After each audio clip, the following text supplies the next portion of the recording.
ओम ब्रह्म सत्यम। सर्वदर्जी। साची सेवा हृदय धारो, सत्संग करो प्यार।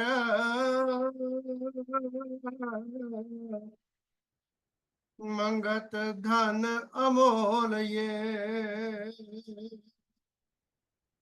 खाट चलो जग सार।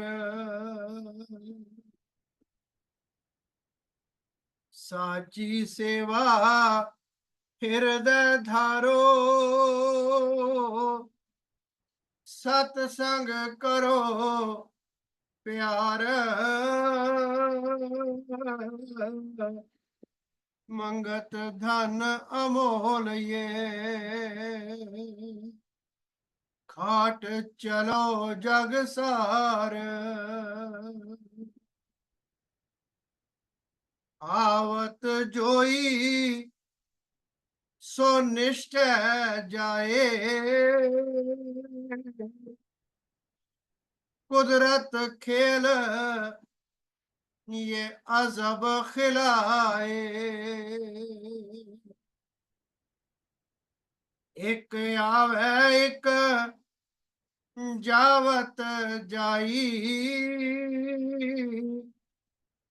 मूड मना परतीत नहीं पाई।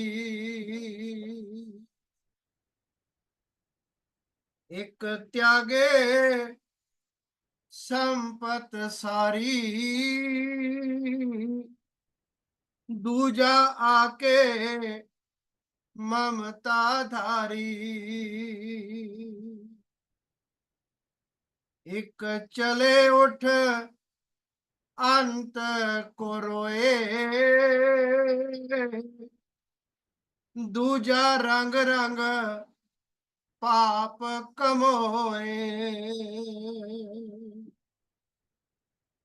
एक चले अकेला अंत की बारी, दूजा मान करे परिवारी। एक मुशक्कत कर चले है खाली, दूजे धारे सांझ भयाली। मूर्ख मन उठ कर विचार, दुनिया दुस्तर गहरी धार। सत साधु की शरण पहचान, जासे पाए सुख सार निधान। सत साधु की शरण पहचान,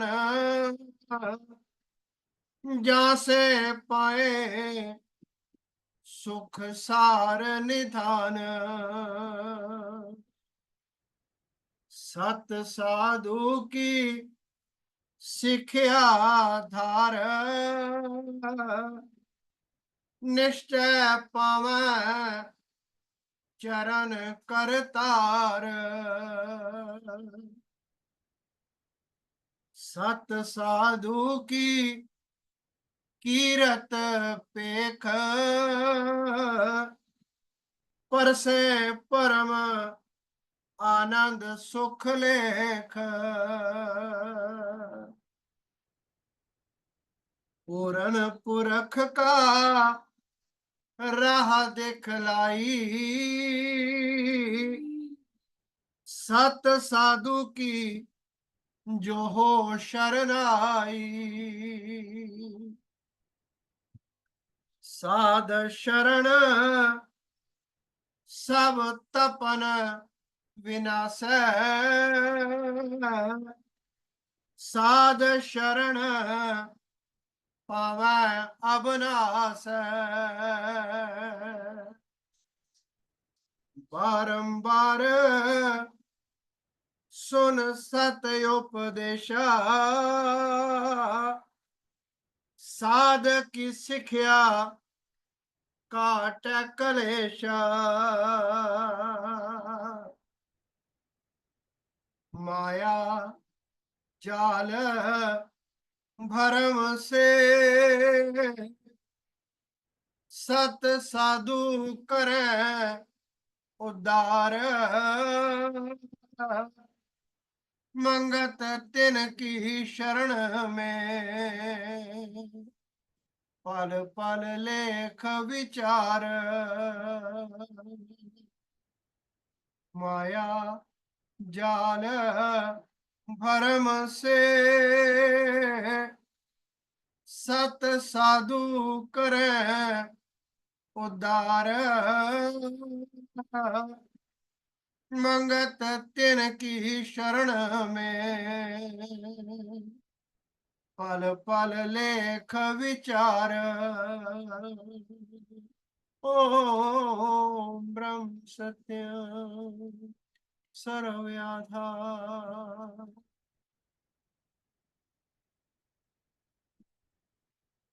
मेरे महाराज जी की संगत के चरणों में दास की वंदना स्वीकार हो।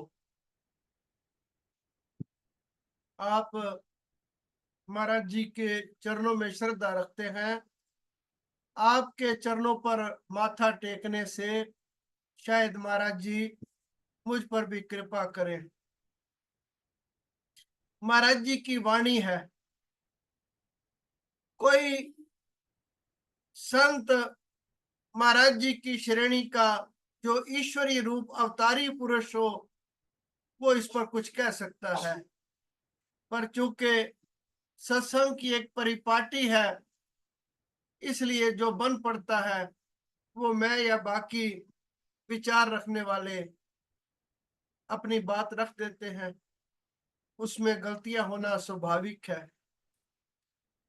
मेरे महाराज जी आज की वाणी में फरमान कर रहे हैं, साची सेवा हृदय धारो। महाराज जी की सेवा कैसी है? क्योंकि महाराज जी कह रहे हैं कि साची सेवा हृदय धारो, तो जो सेवा का अभिप्राय हम लेते हैं वो तो महाराज जी ने फरमान कर दिया कि नहीं प्रेमी, लकड़ियां दबाने से कुछ नहीं होगा। महाराज जी ने अपनी सेवा जो है लोक सेवा बतलाई है, गरीब गुरबे की, यतीम की, अनाथ की, बेवा की, जो असहाय है, रोगी है, उसकी सेवा महाराज जी ने अपनी सेवा बतलाई है। एक सेवा और महाराज जी ने बतलाई है कि संत की क्या सेवा है। जो संत के फरमान है, जो गुरु का फरमान है, उसको शिरो धारण करना वो भी गुरु की सेवा है। उसमें सबसे प्रमुख गुरु का क्या फरमान है कि प्रेमी ईश्वर को याद करो। सबसे बड़ा काम इस जीवन में, मानुष जन्म में ईश्वर को याद करना है। तो ये भी महाराज जी की सेवा हुई। अब इन दोनों में से कोई भी हम पकड़ लें, एक पकड़ लें, दूसरी स्वतः ही साथ बंधी चली आएगी। फिर श्रवण करें, महाराज कहते हैं साची सेवा हृदय धारो, यानी इसे पंजाबी में कहते हैं चट्टी लाना। वो नहीं भाई एक बोझ सिर पे पड़ गया है इसको उतार दो किसी ना किसी तरह से, नहीं, दिल से, दिल की गहराई से अपनी दवाई मानकर, ये दोनों ही चीजें जीव के दुखों की दवाई है। जितनी कोई इसको सेवन करेगा उतना उतना दुख दूर हो जाएगा। महाराज जी कैसी वाणी फरमान करती है, जो जो सेवा त्यों दुख जाए। तो साची सेवा हृदय धारो, सत्संग करो प्यार। एक सत्संग तो वो है कि मैंने महाराज जी की वाणी पढ़ी, आपने श्रवण की। प्रेमी जियो, सत्य एक ईश्वर है। हर वक्त उसका संग करना, सोते जागते उठते बैठते हर काम करते हुए ना, अंदर मन में जो खिंचाव है, कशिश, वो ईश्वर की होना, उसके चरणों की तरफ होना, ये सबसे उत्तम सत्संग है। और अगर ये नहीं मिल रहा तो जिन्होंने, जो ईश्वर के प्यारे हुए हैं, जिन्होंने ईश्वर से न्यों लगाया, जैसे मेरे महाराज जी, उनके चरणों का ध्यान करना जब भी समय मिले। और कुछ नहीं तो जब संसार की कोई विपदा ही आ जाए तब भी उनके चरण पकड़ लें। अब तो हर वक्त उनके चरणों का ध्यान करें, लेकिन कोई दिक्कत आ जाए तो कहते हैं फला एमएलए, फला पुलिस वाला, फला आदमी मेरा वाकिफ है, मेरी मदद करेगा। हो सकता है वो उस वक्त अवेलेबल ना हो सकता है वो आपकी बात सुनने से इनकार कर दे, हो सकता है वो आपकी मदद ना करे, लेकिन ईश्वर अंग संग है। और ईश्वर रूप महाराज जी फरमान करते हैं, प्रेमी इन्हें अपने अंग संग जानो, प्रेमी इनको हृदय में देखो। तो दूसरा सत्संग, महाराज जी के चरणों का ध्यान करें, उनके चरणों में प्रार्थना करें, वंदना करें। फिर महाराज जी अगली पंक्ति में आशीर्वाद देते हैं, मंगत धन अमोल, ये जो धन है ना, यानी पर की सेवा, परमार्थ, और गुरु की सेवा यानी सत्संग, सत्सिमरन। महाराज फरमान करते हैं ये अमोल धन है। एक धन के बारे में तो महाराज कहते हैं ना, राई चले ना साथ, तृण मात्र ना संग चले। आप विद्वान हैं, मैं तो तुच्छ बुद्धि का मालिक हूं, आपको महाराज जी की वाणी का पता है। महाराज फरमान करते हैं तृण मात्र ना संग चले, कौन सी संपत्ति जो मैं इकट्ठी करता हूं। और ये जो संपत्ति ऊपर महाराज जी ने बताई है, महाराज फरमान करते हैं ये अमोल धन है। ये खाट चलो, खाट चलो का जो जिस इलाके में हम रहते हैं ना, पुराने जमाने में जब हम गाय भैंस रखते थे तो बाजार में घास की मंडी लगती थी।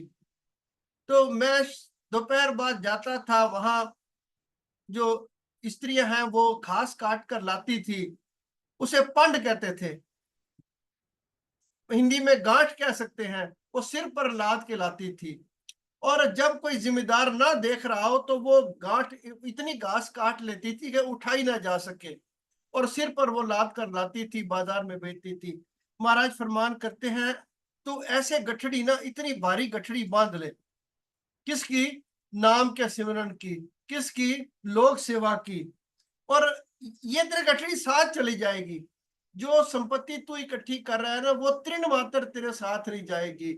और जो संपत्ति महाराज जी बता रहे हैं ना, ये सारी की सारी, समूची की समूची, इसमें घास का एक दिन का भी बाहर नहीं गिरेगा, क्योंकि प्रभु दयालु है, वो तेरी मेहनत एक पैसा भी रखेंगे नहीं। ये सारी संपत्ति तेरे साथ तेरे खाते में जुड़ जाएगी, जन्म जन्मांतर तक तेरी सुखदाई तुझे होगी ये।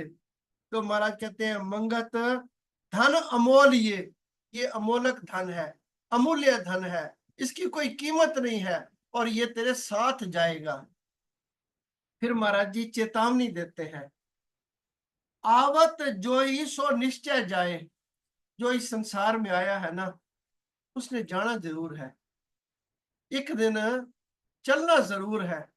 ऐसा कोई आपने नहीं देखा, मैंने नहीं देखा, जो संसार में हमारे पिता दादा परदादा, मेरे पास एक लिस्ट थी, मुझे अपने पिताजी दादाजी का नाम याद था, परदादा जी का भी याद था।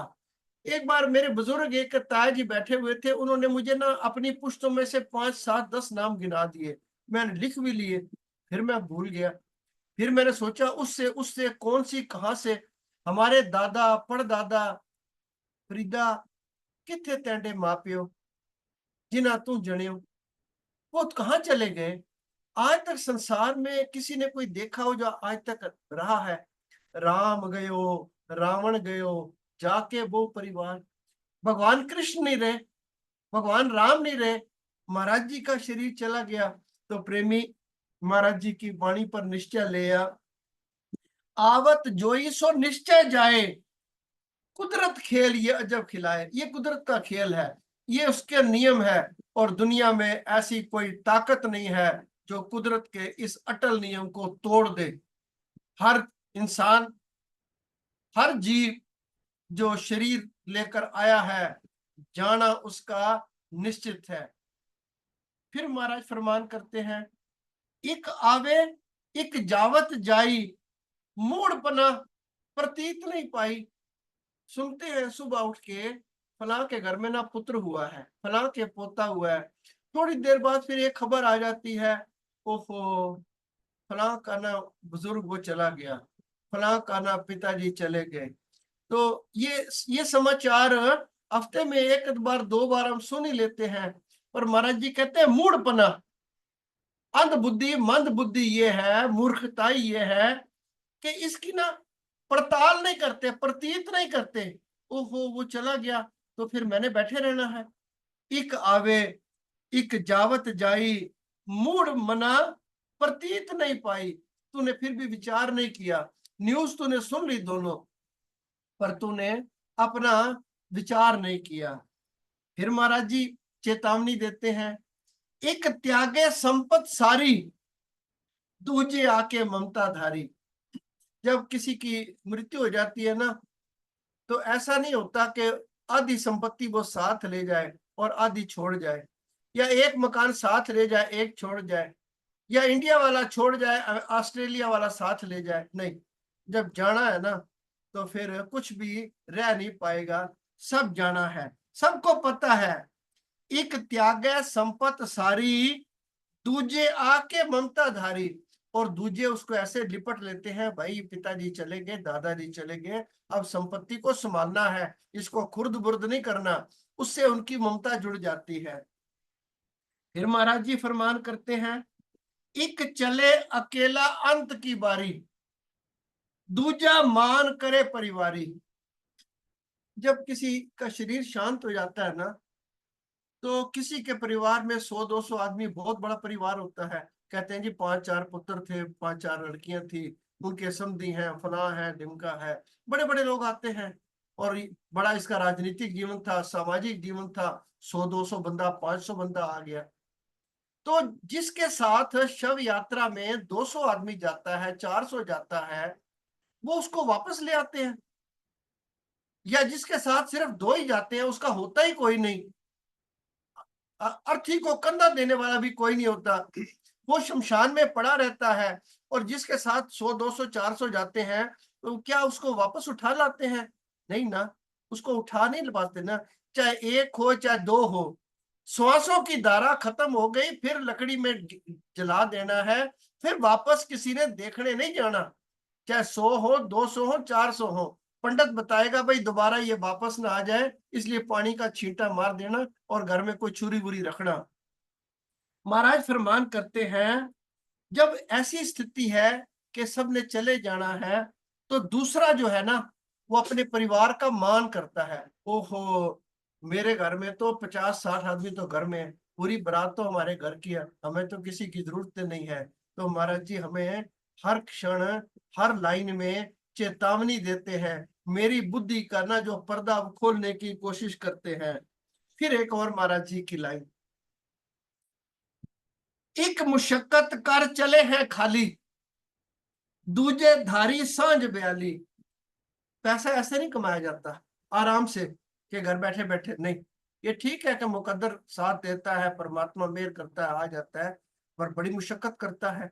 सुबह 6 बजे उठ के हल जोतता है, हल नहीं जोतता तो किसी दुकान पर जाता है, कारखाना लगाता है, एक चल जाए दूसरा लगाता है, आयु पर्यंत पसीना बहाता है, तब कुछ पैसा कमा पाता है।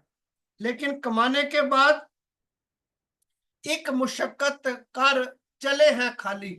इतनी मुशक्कत मेहनत करने के बाद भी कहाँ चला गया? खाली। कुछ लोग ना अपने जीवन की बताते हैं। हमारे एक प्रेमी थे, वो दिल्ली में बड़े पैसे वाले थे। वो बताते हैं, शुरू शुरू में मैं दिल्ली आया तो मेरी शादी नहीं होती थी, क्योंकि मेरे पास कोई कमाई का साधन नहीं था। मैंने अखबार बेचनी शुरू की, बाद में तो बहुत ज्यादा अमीर हो गए। लेकिन वो बताते थे कि अखबार भी कोई खास नहीं बिकती थी, तो जीवन का गुजारा मुश्किल होता था। फिर परमात्मा की करनी ऐसी हुई कि दौलत के अंबार लग गए। महाराज फरमान करते हैं, एक तो सारी उम्र मुशक्कत करके पैसा कमाते हैं, और दूसरे जब वो चला जाता है तो किसी से फिर पार्टनरशिप कर लेते हैं। नहीं भाई, पिता ने कम कमाया, अब तू आ जा और मैं आ जाऊं, दोनों बैठ के जरा और इसको मल्टीप्लाई करेंगे। अब महाराज जी फिर हमें चेतावनी देते हैं, मूर्ख ये सब बातें महाराज जी ने समझाई, पहले बताया, दुनिया का नक्शा खींचा, मेरी अकल के किवाड़ खोलने की कोशिश की, खुले ना खुले उनमें मैं जंग लगा के रखूं, एक अलग बात है। महाराज कहते हैं, मूर्ख मन उठ कर विचार। अब तो ये सारी बातें तुझे बता दी है ना प्रेमी, अब तू विचार करना। क्या विचार कर?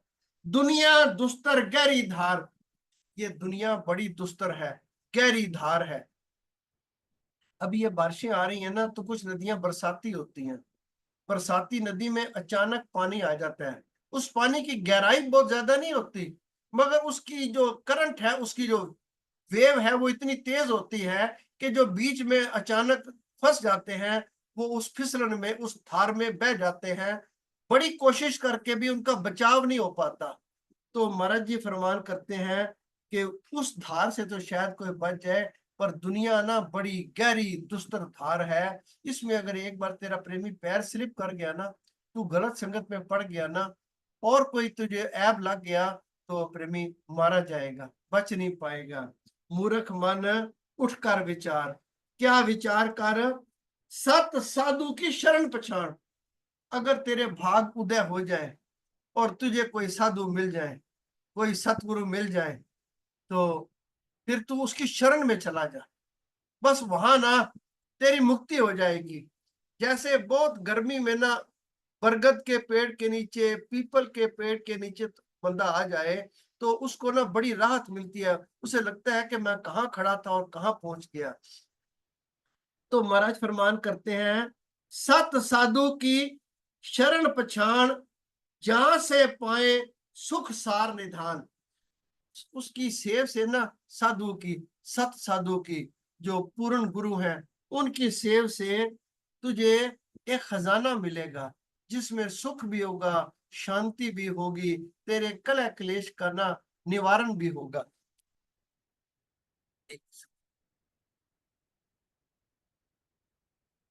फिर महाराज फरमान करते हैं, सत साधु की शिक्षा आधार।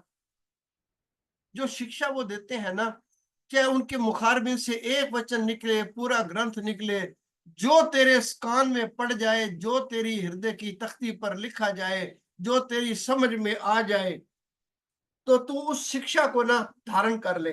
जैसे महाराज जी ने पहले बताया कि सेवा करो और सिमरन करो। जब उनकी शिक्षा को तू धारण करेगा, तो इसका एक रिजल्ट आएगा पॉजिटिव, और पॉजिटिवली क्या?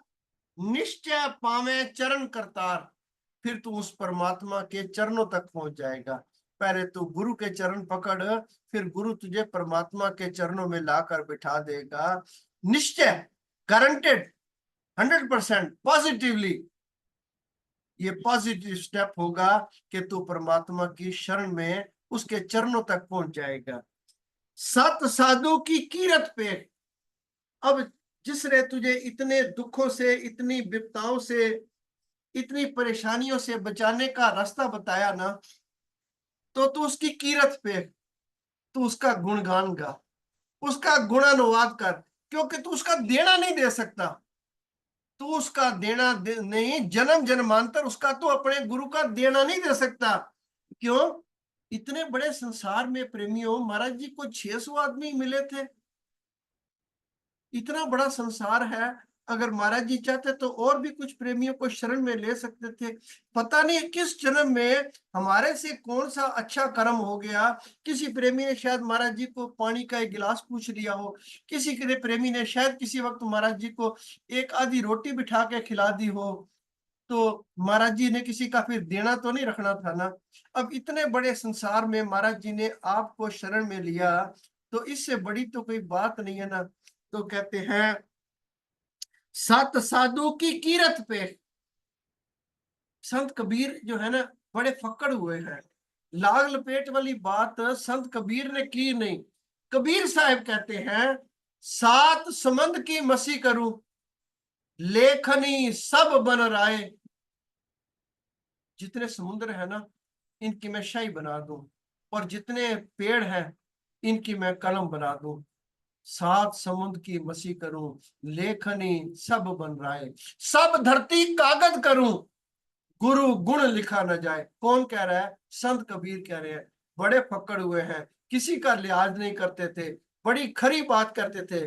तो संत कबीर कहते हैं कि इतना सामान होने के बावजूद सारी धरती को मैं कागज बना दूं, सारे सात समुद्रों की मैं शाही बना दूं, सारे जंगलात की मैं कलम बना दूं, मैं गुरु की उस्तति नहीं कर सकता।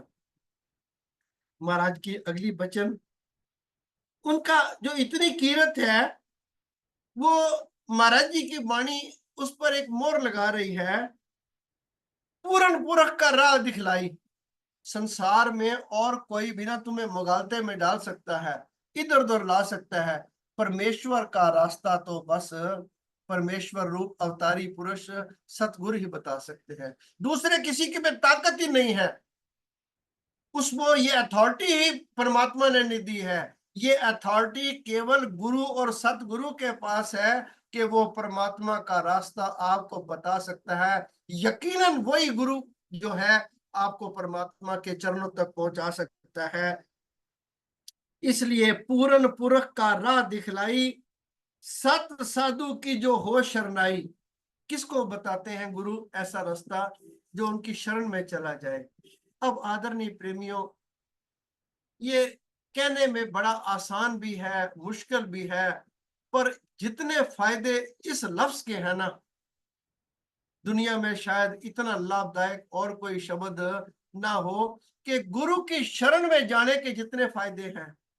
अब किसी के अगर शरण में जाएंगे तो ही वो कृपालता करेंगे। अगर अकड़ के गर्दन ऊंची करके हम अपने घर बैठे हैं तो फिर कौन हमारे पास आएगा? कौन हमें रास्ता बतलाएगा? शरण में जाने के इतने फायदे हैं कि ये लोग और परलोक जो संवार सकता है, उसके चरण पकड़ने में क्या अर्ज है? ये कहाँ का घाटे का सौदा है? ये तो 100%, 1000% नफे का ही सौदा है। इसमें घाटा दूर दूर तक कहीं है ही नहीं। इसमें नफा ही नफा है, इसमें फायदा ही फायदा है। मेरा फायदा है, मेरे कुटुंब का फायदा है, मेरी संगत का फायदा है। मैं ना अपने गुरु के चरण पकड़ लूं, उनकी शरण में जा लूं, अपनी झोली जो है ना बस उनके आगे रख दूं। नानक नीच टैप या द्वारे, बस उनके चरण पकड़ने में ना आनंद ही आनंद है। इसमें कोई क्लेश नहीं, कोई कुछ नहीं। हर तरफ का फायदा ही फायदा है। छोटा से छोटा राजा होता है, उसकी लोग हाथ में उसके पैर पकड़ लेते थे। उसके आप देखते हैं पंजाब में बड़ी रियासतें हैं, कोई ठाकर है, कोई राजपूत है, कोई कौन है, ये कहां से आए? किसी न किसी से वक्त इनका किसी न किसी राजा से संपर्क रहा। बड़ी इसके बारे में कहानियां हैं। और अगर मेरा अपने परम पिता परमेश्वर, अपने अवतारी पुरुष गुरु के चरणों में मैं पकड़ लेता हूं, तो ये तो मेरे लिए इतना ऊंचा सौदा है, उतना ऊंचा सौदा है कि जिंदगी में नहीं, जन्म जन्मांतर तक फिर ये सौदा करने का अवसर आए या ना आए। इसलिए प्रेमी जियो, अपने महाराज के चरणों का ना हमेशा ध्यान रखें। अश्रुपा अपने आंसुओं से उनके चरण धोते रहा करें। कभी ना कभी ना किसी ना किसी वक्त वो कृपा कर ही देंगे। तो प्रेमी जियो, फिर महाराज जी ने फरमाया, बारंबार सुन सत उपदेशा। क्योंकि ये मन ना बड़ा विकराल है, इधर उधर भागता है, बड़ी खराब करता है, जलील करता है, इंसान को ख्वार करता है। उससे बचने के लिए तू ना बारंबार अपने गुरु का तू जो उपदेश है ना, तो उनको श्रवण कर। अपने गुरु की जो जीवन गाथा है ना, तो उसको पढ़ा कर। जो उनके उपदेश हैं, उनकी जो वाणी है, उनके जो वचन है। महाराज जी ने बड़ी कृपालता की है। ग्रंथ श्री समता प्रकाश, ग्रंथ श्री समता विलास, समता ज्ञान दीपक। फिर गुरुदेव ने कहा कैसे कैसे महाराज जी ने प्रश्नों के शंकाओं का निवारण किया। तो प्रेमी जी, ये ईश्वरीय वाणी कह रही है, ये महाराज स्वयं नहीं कह रहे, ये ईश्वर महाराज जी के मुखारबिंद से कहलवा रहा है। क्या कहलवा रहा है? के बारंबार सुन सत उपदेशा, साध की शिक्षा काटे कलेशा। तेरे जन्म जन्मांतर के कलेश जो है ना, साधु की शिक्षा से कट सकते हैं। फिर एक जगह स्थान पर महाराज और फरमान करते हैं, माया जाल भरम से सत साधु करें उधार। एक तो माया कई बड़ी चीज है। ऐसे ऋषि मुनि हुए जो माया के ग्रस्त न हो जाए इसलिए उन्होंने जन्म लेने से इनकार कर दिया। वो माता के गर्भ में ही रह के जन्म लेना ही नहीं है, क्योंकि महाराज जी की वाणी फरमान करती है, प्रसूत पवन ने जब बाहर निकाला, ग्रस लियो त्रैगुण जंजाला। तो एक ऐसे भी ऋषि हुए हैं जो बाहर आना ही नहीं चाहते थे, माँ के पेट में ही रहना चाहते थे ताकि माया पकड़ ले। फिर महाराज फरमान करते हैं, ये जाल भी है, ये ऐसा भयानक जाल है कि इससे आदमी ना बच नहीं सकता। हम समझते हैं कि जाल में खाली मछली आती है, जाल में तो बड़े बड़े जानवर आ जाते हैं, शेर चीते तक आ जाते हैं, हाथी तक जाल में फंस जाता है, बड़े बड़े चरिंद परिंद फंस जाते हैं, बड़े बड़े भालू फंस जाते हैं। जाल में जो आदमी आ जाए ना, वो खाली मछली नहीं है, जो अभी जाल में आ गया उसका निकलना ना बड़ा मुश्किल है। तो महाराज फरमान करते हैं, माया जाल भरम से, ये तीनों बातों को आप इकट्ठा भी ले सकते हैं, अलग अलग भी ले सकते हैं। भरम भी बड़ी चीज है। मैं आपकी सेवा में कई अर्ज करता हूं कि मंजे के नीचे सुतली है, रस्सी है, और ख्याल रात को आपको अंधेरे में आ गया कि नहीं ये तो सांप है, सारी रात नींद नहीं आएगी। ये भ्रम है। माया जाया जाल भरम से सत साधु करे उधार। सच्चा साधु है ना, वो तुझे इसमें उधार कर सकता है। फिर महाराज फरमान करते हैं, ईश्वरीय वाणी फरमान करती है, मंगत तिन की शरण में पल पल लेख विचार। मतलब तू ना हर समय उनकी शरण का विचार कर। अपने जो श्वास है ना तेरे, जो ईश्वर ने बख्शे हैं, वो एक एक श्वास ना वो गुरु के चरणों में सौंपता जा कि प्रभु मालक कोई है नहीं मेरा, हाथ आपने पकड़ा है, और हाथ अगर आपका छूट गया ना तो महाराज मैं कहीं का नहीं रहूंगा। कृपा करना, बख्शिश करना, हाथ ना छोड़ना मेरे महाराज जी। ओम ब्रह्म सत्यम सर्वम।